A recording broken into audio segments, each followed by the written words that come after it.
Europe. Europe 1, Patrick Cohen. Voici la revue de presse. Bonjour Marion Lagardère. Bonjour Patrick, bonjour Julie, bonjour à tous. Ce matin dans vos journaux, Donald Trump qui suscite la peur. Oui, le président américain, bouche ouverte et main levée devant le célèbre marbre vert de la tribune des Nations Unies. La photo fait la une du Dauphiné sous le titre « Trump, la menace ». On la trouve aussi en première page des Échos, du Figaro et de Libération.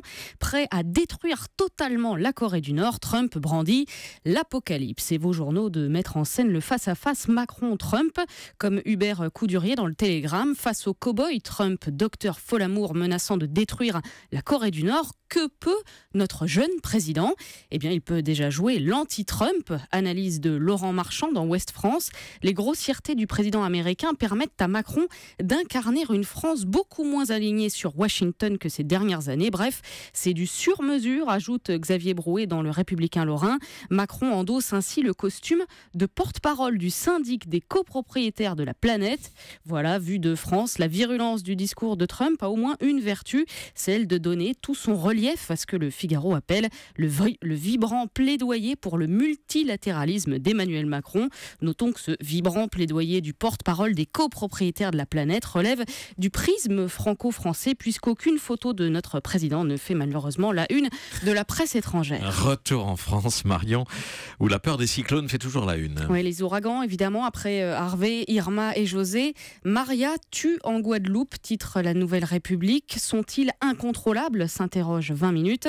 Il y a aussi cette photo reprise par plusieurs journaux où l'on voit un tapis de gravats jonchant la route qui longe l'océan au Carbet en Martinique.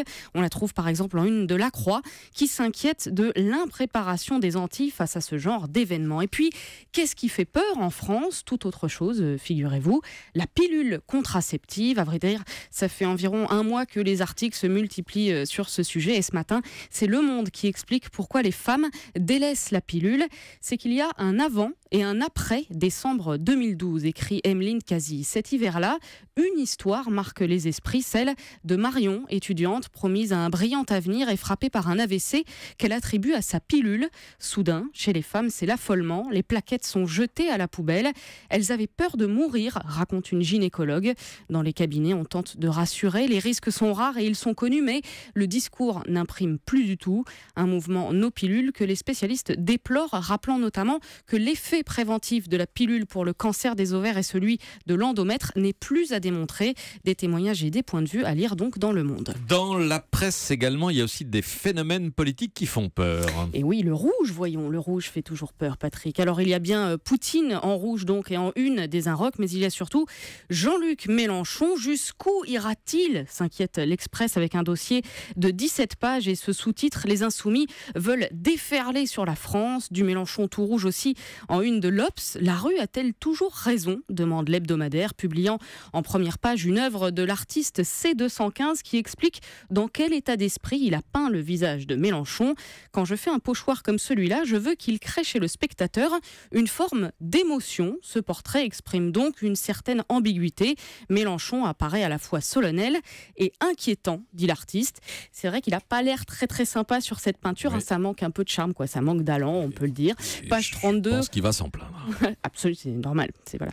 Page 32, on notera tout de même ce petit conseil donné par Mélenchon à un lycéen. Le jour où tu déprimes, pense à moi. Bon, vu la une et sans trop s'avancer, on peut douter du fait que ce genre de vision rassereine le lecteur dépressif de l'Obs. Et puis, ça ne fait pas peur, mais ça distrait. Les guerres intestines au Front National, la rupture quasi consommée entre Marine Le Pen et Florian Philippot divertit, semble-t-il, vos journaux. Faut dire qu'il y a matière à s'amuser. Le FN secoué par des couscous sismiques, titre Le Canard enchaîné. Ah, très bien. Voilà, la scission est en marche, ajoute Yann Marek dans le Midi Libre. Le coureur des plateaux télé n'est pas loin de tomber la tête dans la sciure. Preuve, conclut-il, que le Front National est bien un parti comme les autres. Dans les Échos, Cécile Cornudet ironise « Que serait le FN sans Florian Philippot ?» Sans doute moins que le FN sans le père, puisque si Jean-Marie Le Pen a fait du FN un parti, Philippot en a fait une force. Ironie et dithyrambe donc, c'est qu'on est à 2 doigts quand même de perdre notre épouvantail préféré. Allez savoir. À propos d'épouvantail, Marion, et pour conclure, vous n'échapperez pas à la photo du clown tueur du film Ça qui sort aujourd'hui. Oui, elle est beaucoup plus flippante que celle de Mélenchon tout de même. Ça fait très peur, prévient le Parisien. Tout ça pour ça, tempère Libération, pour qui l'adaptation du roman de Stephen King se contente des vieilles recettes sans intérêt. Alors pour aller plus loin, si vous êtes abonné au site de Télérama, vous pouvez lire le reportage de Cécile Muri qui raconte la difficulté d'être clown professionnel. En 2017, une petite dame est garée dans une rue quelconque aux États-Unis.